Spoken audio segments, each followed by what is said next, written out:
Good morning. Welcome to my new blog. आज हम discuss करने जा रहे हैं एक ऐसा टॉपिक पे जो पूरा वर्ल्ड आज के तारीख में उसको फेस कर रहा है और वो है इन्फ्लेशन। Inflation is rising. तो इन्फ्लेशन कोई भी दो तीन चीज़ों में भाव बढ़ने को इन्फ्लेशन नहीं कहा जाता है। बहुत सारी चीज़ों में भाव बढ़ने को इन्फ्लेशन कहा जाता है। बहुत सारी कॉमोडिटी है, उसका भाव बढ़ने को इन्फ्लेशन कहा जाता है। अभी Food and Agriculture Organization of United Nations FAO global जो फूड प्राइसेस बढ़ गया है लास्ट 10 ईयर्स में एकदम हाईएस्ट लेवल पे आज है। अभी लास्ट 1 ईयर का जो फूड प्राइसेस जो बढ़ा है वो नियरली 30% है। उसमें से जो सीरियल्स है यानी अनाज, उनका 22% भाव बढ़ गया है compare to last year. And vegetable oil जो है खाने में जो वापरते हैं अपन, वेजिटेबल ऑयल का 10% भाव बढ़ गया है। तो और दूसरा क्या है कि जो क्रूड का भाव भी इंटरनेशनल लेवल पे बढ़ गया है, वो आग में घी डालने बराबर है, उससे और इन्फ्लेशन बढ़ गया। लाइव मिंट का कहना है कि जो इंडिया में जो इन्फ्लेशन मेजर्स है और जो कमोडिटीज है और 50% ऑफ द कॉमोडिटी जो उसमें है तो वो इम्पैक्ट हुआ है और उनका भाव बढ़ गया है। और उतना बढ़ गया है कि वो जो 6% लेवल है जो इन्फ्लेशन का, वो 6% भी क्रॉस कर रहा है। तो RBI के हिसाब से क्या है, 2 to 4% रहेगा इन्फ्लेशन, तो देश के लिए अच्छा है। खाली इंडिया में नहीं, पूरा दुनिया में ये प्रॉब्लम है। प्राइजेस क्या है, जनरली क्या है, उस डिमांड और सप्लाई पे डिपेंड रहता है। जब डिमांड है ना सप्लाई से ज़्यादा हो जाएगा तो प्राइसेस सुटअप हो जाएगा, और जब सप्लाई बढ़ जाएगा डिमांड से ज़्यादा तो प्राइसेस नीचे आ जाता है। इन्फ्लेशन क्या है, कोई भी कंट्री में 2 to 4% रहेगा तो देश के लिए अच्छा है। लेकिन 4% के ऊपर जाएगा तो क्या है, पब्लिक का जो अफोर्डेबिलिटी है वो कम हो जाएगा, तो वो डिमांड नहीं क्रिएट करेगा। 2 to 4% में क्या है कि परचेजिंग पावर रहता है, तो पीपल जो कंट्री का रहता है वो डिमांड क्रिएट करता है। तो 2 to 4 है, हेल्दी है, ओके है। लेकिन 4% के ऊपर जब इन्फ्लेशन चला जाता है तो वो देश के इकोनॉमी के लिए अच्छा नहीं है। सब गवर्नमेंट ने स्टिमुलस पैकेज जारी किया। स्टिमुलस पैकेज जारी करने से क्या होता है कि कैश फ्लो इकोनॉमी में बढ़ जाता है। कैश फ्लो बढ़ने के कारण लोगों का परचेजिंग चालू हो जाता है और परचेज करने लगे, लेकिन उधर सप्लाई नहीं मिला, और सप्लाई नहीं मिला इसलिए डिमांड सप्लाई से बढ़ गया, तो बट नेचुरली भाव में बढ़ोतरी हो गई, क्योंकि जो डिमांड था उसको फैक्ट्री सप्लाई नहीं दे पा रहा था।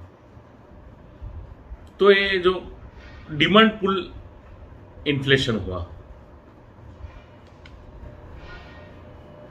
तो सेमीकंडक्टर के बारे में सेम हुआ, मैंने आपको लास्ट वीडियो में बताया था, तो मैं लिंक डिस्क्रिप्शन में आपको शेयर कर दूंगा, तो आप देख लेना।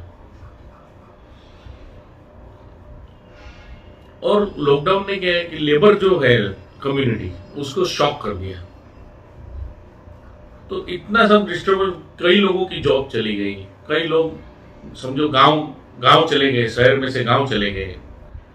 तो ये सब जो फैक्ट्रीज है उसमें लेबर का क्राइसिस होने लगा, और जो लेबर थे उन्होंने समझो जॉब जाने से दूसरा का काम चालू कर दिया, छोटे बड़े धंधे चालू कर दिए, कोई डिजिटल ऑनलाइन धंधा चालू कर दिया। तो उससे जो ट्रेनिंग है लेबर की वो भी अफेक्ट हो गई। तो फैक्ट्री में क्या है कि लेबर क्राइसिस हो गई, ट्रेनिंग लेबर कम हो गया, तो बट नेचुरली उसका जो है असर वो तो प्रोडक्शन पे गिरने वाला ही है, तो उससे प्रोडक्शन पे अफेक्ट हुआ और सप्लाई कम हो गया। तो पूरा जो सप्लाई चेन था उसमें एक गैप आ गया। और दूसरा एक बड़ा कारण है जो क्लाइमेट चेंज, वो अपन बहुत साल से फेस कर रहे हैं, उसके कारण भी जो इन्फ्लेशन बढ़ा है। क्योंकि क्या क्लाइमेट चेंज, कभी कभी सूखा पड़ जावे, किधर बाढ़ आ जावे, किधर स्नोफॉल ज्यादा हो जाए, तो क्लाइमेट चेंज के कारण क्या है, जो फूड प्रोडक्शन है वो कम हो जाता है। अभी इंडिया में क्या हुआ है कि जो ये जो क्लाइमेट चेंज है उसमें लास्ट ईयर से अभी के तक 30% प्रोडक्शन इज अफेक्टेड। इंडिया में ये जो क्लाइमेट चेंज के कारण समझो कोई बाढ़ आ गया है तो 30% है जो फूड ग्रेन प्रोडक्शन में अफेक्ट हुआ है। और ब्राजील में क्या हुआ कि कॉफी का प्रोडक्शन जो था वो अफेक्ट हो गया क्योंकि उधर स्नोफॉल हो गया, ज़्यादा स्नोफॉल होने से कॉफी का सब पूरा खलास हो गया, तो कॉफी का भाव सब बढ़ गया। अभी तीसरा एक बड़ा कारण है शिपिंग एंड ट्रांसपोर्टेशन। शिपिंग में क्या होगी, वर्ल्ड का 90% जो है सप्लाई इंपोर्ट एक्सपोर्ट वो शिपिंग थ्रू होता है। और इट्स जो waterway it's cheapest way of transport है। लेबर क्राइसिस के कारण जो लोडिंग अनलोडिंग जो होता है वेगन्स का, तो उसमें टाइम गैप बढ़ गया, इतना बढ़ गया कि वो शिपिंग कंपनी को उसका कॉस्ट बढ़ गया, क्योंकि टाइम जाएगा तो कॉस्ट तो बढ़ेगा ही। जब एक माल चाइना से अमेरिका होके वो वेगन वापस आता था एक टाइम में, तो 2 महीने में आ जाता था, लेकिन आज के दिन उसको 3 महीना लगता है। तो आप समझ सकते हो कि उसके कारण क्या हुआ, शिपिंग रेट भी बहुत बढ़ गया, बाल्टिक रेट बहुत बढ़ गया। तो बाल्टिक रेट बढ़ने से और दूसरा उसमें क्या हुआ कि जो क्रूड का भाव बढ़ गया तो वो जो उसका शिपिंग कॉस्ट था वो 10 टाइम्स बढ़ गया। अभी कितने सालों का हाईएस्ट लेवल पे है बाल्टिक कॉस्ट यानी शिपिंग कॉस्ट। तो बाल्टिक रेट बढ़ने से भी वो एक इन्फ्लेशन बढ़ जाता है, क्योंकि जो पोर्ट में जो हैंडलिंग है वो लेबर कम है, तो उसको जो टाइम में जो काम होता था वो नहीं होता है। और क्या जो ट्रेनिंग है वो भी कम हो गया है लेबर का, तो उसके कारण भी एफिशिएंसी भी कम हो जाता है। दूसरा एक बड़ा कारण है इंक्रीज इन ऑयल प्राइस। जो क्रूड का जो प्राइस है वो सडनली समझो $20 था, तो अभी 80, 82, $85 तक चला गया। नीचे में तो $20 गया था पेंडेमिक के टाइम में। तो इतना जंप आने से जो कॉस्ट है वो बढ़ गया।